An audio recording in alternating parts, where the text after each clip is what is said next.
آج کل بھی کسی کی تعریف کر دو نا تو سینہ تھوڑا سا چوڑا ہو ہی جاتا ہے. یہ بھی آکڑ گیا, کہندا دنیا کی حسین ترین بیوی عورت میرے بستر میں ہے اور دنیا کی قیمتی ترین خوشبوؤں سے نہائی ہوئی ہے. کہا ہم تو غریب آدمی ہیں, ہمیں بھی خوشبو سونگھا دے. تو اپنا سر تکبر سے نیچے کرتا ہے کہ سونگو, دیکھو میری خوشبو کتنی پیاری ہے. وہ ایک دفعہ سونگتے ہیں, کہتے ہیں ذرا میرے ساتھی بیچارے مسکین غریب ہیں, ان کو بھی سونگنے دے. کہا یہ بھی سونگ لیں. سونگ کے چھوڑ دیتے ہیں, پھر تھوڑا سا آگے چلتے ہیں, پھر کہتے ہیں بڑا ہی لطف آیا تھا تیری اس خوشبو سے, ایک دفعہ اور ہو جائے. وہ دوبارہ پھر سر تکبر سے, سینہ تو اس کا چوڑا ہو ہی چکا, اپنی تعریف سن کے فخر میں تو وہ آ ہی گیا. کہتا ہے ایک مرتبہ اور ہو جائے. وہ اپنا سر پھر جھکاتا ہے. کچھ فاصلے پہ جا کے تیسری مرتبہ پھر کہتے ہیں کہ ایک مرتبہ پھر ہمیں دے دے, اس خوشبو سے ہم بھی مزے لے لیں. یہ سر جھکاتا ہے. محمد بن مسلمہ اس کو قابو کرتے ہیں اور اپنے ساتھیوں سے کہتے ہیں لو اللہ کے دشمن کو اس کی گردن کو کاٹ ڈالو. تلواریں بلند ہوتی ہیں, کعب ابن اشرف کی گردن اس کے وجود سے جدا ہو جاتی ہے. یہ اس گردن کو اٹھاتے ہیں, رسول اللہ صلی اللہ علیہ وسلم کے پاس آتے ہیں. اللہ کے نبی علیہ السلام جو ہی اس کو سنتے ہیں, صحابہ کہتے ہیں, صحابہ کو جواب میں کہتے ہیں تمہارے چہرے کامیاب ہو گئے.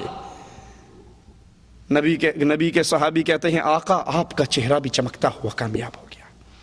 اللہ اکبر کی آواز صحابہ بھی بلند کرتے ہیں, محمد کریم بھی بلند کرتے ہیں, اور اس گستاخ کا سر, اس یہودی کا سر محمد کریم کے قدموں میں رکھ دیتے ہیں. آقا جو ذمہ داری لگائی تھی وہ پورا کر چکا. ابو رافع یہودی, بہت بڑا تاجر اور سردار, جنگ خندق میں کفار کی مالی مدد کرنے والا, ان کو ابھارنے والا یہی ظالم. اللہ کے پیارے حبیب علیہ السلام اس سے انتقام لیتے ہیں. صحیح بخاری کے اندر حدیث موجود ہے, حضرت براء بن عازب روایت فرماتے ہیں بعث رسول اللہ صلی اللہ علیہ وسلم الى ابی رافع الیہودی رجالا من الانصار. آپ نے انصاری نوجوانوں کو بھیجا, حضرت عبداللہ کو ان کا امیر بنایا. یہ اپنے قلعے میں رہنے والا. وہ جاتے ہیں اپنے ساتھیوں کو ایک جگہ پہ روکتے ہیں اور کہتے ہیں میں کوئی حیلہ تلاش کرتا ہوں اس خبیث تک پہنچنے کے لیے, تم یہاں پر انتظار کرو, میں واپس آتا ہوں. شام ہو چکی, اندھیرا چھا رہا, لوگ اپنے جانوروں کو لے کر قلعے کے اندر داخل ہو رہے. اس صحابی نے چادر لے کر اوڑھ کر ایسے بیٹھ گئے جیسے کوئی قضائے حاجت کے لیے بیٹھتا ہے دروازے کے قریب. دربان کہنے لگا او بھلے آدمی اندر آنا ہے تو آ جا, میں دروازہ بند کر لوں گا, پھر ساری رات باہر پڑا رہے گا.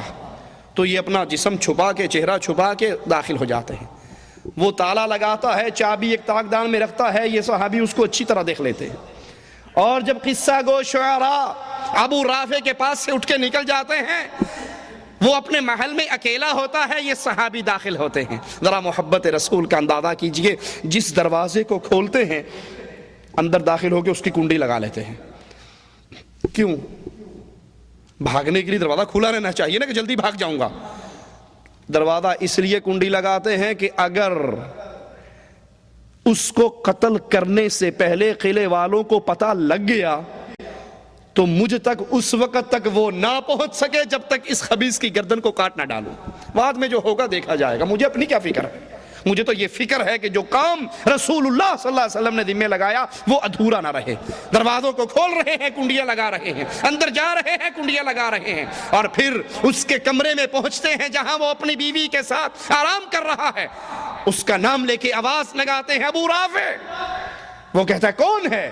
اس کی آواز کے اوپر تلوار کا وار کرتے ہیں, لیکن وار کامیاب نہیں گزرتا. وہ چیخ لگاتا ہے, یہ باہر نکل آتے ہیں. تھوڑی دیر کے بعد پھر آواز بدل کر کہتے ہیں ابو رافع یہ چیخ کیسی تھی؟ وہ کہتا ہے تیری ماں روئے تجھ پر, ابھی کسی نے مجھ پہ تلوار کا وار کیا, اب جو آواز آتی ہے اس پہ تلوار لگاتے ہیں اور ایسا زبردست وار کرتے ہیں کہ اس کے جسم کو 2 ٹکڑوں میں بدل ڈالتے ہیں. واپس آتے ہیں, دروازے کھول رہے ہیں, نکل رہے ہیں. کہتے ہیں میں یہ سمجھا کہ اب زمین آ گئی, لیکن ابھی زمین نہیں آئی تھی, زینہ باقی تھا. میں زمین سمجھ کے پاؤں نیچے رکھتا ہوں کہ سیڑھی سے نیچے گر جاتا ہوں, میری پنڈلی ٹوٹ جاتی ہے. میں اپنے کپڑے سے اس کو باندھ لیتا ہوں. قلعے سے باہر نکل کر بھاگتا نہیں ہوں، بلکہ وہاں دیوار کے پاس بیٹھ کے انتظار کرتا ہوں کہ میں اس وقت تک نہیں جاؤں گا جب تک مجھے یہ یقین نہ ہو جائے کہ محمد علیہ السلام کا دشمن قتل ہو چکا ہے۔ فجر ہوتی ہے، ایک یہودی دیوار پہ چڑھ کے اعلان کرتا ہے، میں ابو رافع یہودی کی موت کا اعلان کرتا ہوں۔ وہ اصل کاروائی کرنے والے سارے انتظار میں بیٹھے ہیں، کمانڈر صاحب کب آئیں تو حملہ کریں۔ یہ جا کر کہتے ہیں اس ظالم کا سر میں اکیلا ہی کاٹ آیا ہوں۔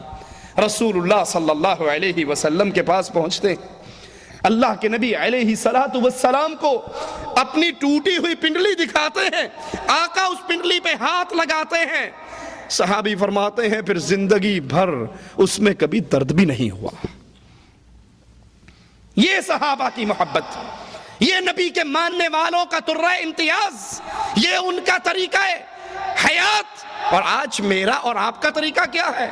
جانتے ہیں کہ ڈنمارک کے خبیثوں نے آقا کی یہ توہین کی ہے، لیکن اور کچھ نہیں کر سکتے، کم از کم ان کی مصنوعات کا بائیکاٹ ہی کر ڈالیں۔ اور کچھ نہیں کر سکتے، ان سے نفرت کا اظہار کرنے کا یہی طریقہ اپنا لیں کہ ان کے ملکوں کی بنی ہوئی چیزوں کو ہم خریدنے کے لیے تیار نہیں۔ کچھ تو اپنے ایمان کی حرارت کا ثبوت ہم بھی دیں۔ صحیح بخاری میں عبد الرحمن بن عوف رضی اللہ عنہ ارضا کا قصہ ہے، کہتے ہیں بدر کے لیے صفیں لگی ہوئی، میں دائیں طرف دیکھتا ہوں ایک نوجوان بچہ نظر آتا ہے، بائیں طرف دیکھتا ہوں انٹرینڈ ایک نوجوان بچہ نظر آتا ہے۔ ابھی میرے دل میں یہ گمان ہے کہ کاش میں بھی کچھ بہادر نوجوانوں کے درمیان ہوتا، ٹریننگ یافتہ لوگوں کے درمیان ہوتا، منچے ہوئے قاتل میرے دائیں اور بائیں ہوتے اور ان کے ساتھ مل کر میں قتال کرتا۔ میرا تو دایاں بھی کمزور ہے، بایاں بھی کمزور ہے۔ میں ابھی یہی سوچ رہا کہ دائیں والے نے کپڑا ہلا کر کہا چچا ابو جہل کہاں ہے؟ یہ وہ نوجوان بچے جنہوں نے ایمان کی روشنی میں پرورش پائی تھی، جن کی آنکھ کھلتے ہی ان کے گھروں میں ڈش انٹینے کی لعنت نظر نہیں آتی، جن کی تربیت کے لیے ان کے ماں باپ نے گھر میں کیبل نہیں لگوائی تھی، جن کو برباد کرنے کے لیے ان کے ماں باپ نے اپنے کمروں میں گانوں کی سیڈیاں، فلموں کی سیڈیاں، بے حیائی کا بازار گرم نہیں کر رکھا تھا۔ یہ وہ نوجوان تھے جو اللہ اور اس کے رسول کی محبت پہ پروان چڑھے تھے۔ یہ وہ تھے بچے جن کی دینی کیفیت یہ تھی۔ انصاری صحابہ اللہ کے نبی صلی اللہ علیہ وسلم کے پاس آئے، انصار کی جماعت آئی یہ کہنے کے لیے، یہ سوال کرنے کے لیے کہ آقا ہمارے غلاموں کو پانی دور سے بھر کے لانا پڑتا ہے باغوں کو سیراب کرنے کے لیے، آپ دعا کر دو اللہ مدینے میں ہی چشمے جاری کر دے۔ رسول اللہ صلی اللہ علیہ وسلم نے ان صحابہ کو دیکھ کر کہا مانگو کیا مانگتے ہو، اور جو مانگو گے عرش والا عطا کر دے گا۔ مانگو، کیا مانگنے آئے تھے؟ پانی۔ اتنی بڑی گارنٹی سنی کہ جو مانگو گے اللہ عطا کرے گا، اپنا سوال بھول گئے۔ کہا آقا کچھ لمحوں کی اجازت دو، ہم مشورہ کر کے آپ کو بتاتے ہیں کہ مانگنا کیا ہے۔ ارے جو مانگنا تھا وہ تو گھر سے فیصلہ کر کے آئے، لیکن آقا کی گارنٹی سن کے فیصلے بھول گئے۔ کہا نبی نے اتنی بڑی گارنٹی دے دی، جو مانگو گے عطا ہوگا، آؤ بیٹھ کے فیصلہ کریں مانگنا کیا ہے۔ ان میں ایک انصاری نوجوان بچہ بھی تھا، چھوٹی عمر کا صحابی بھی تھا۔ وہ کہنے لگا ارے پانی کے سوالیو، پانی تو پھر بھی لایا جا سکتا ہے، جب آقا نے اتنی بڑی گارنٹی دی ہے کہ آج جو مانگو گے عطا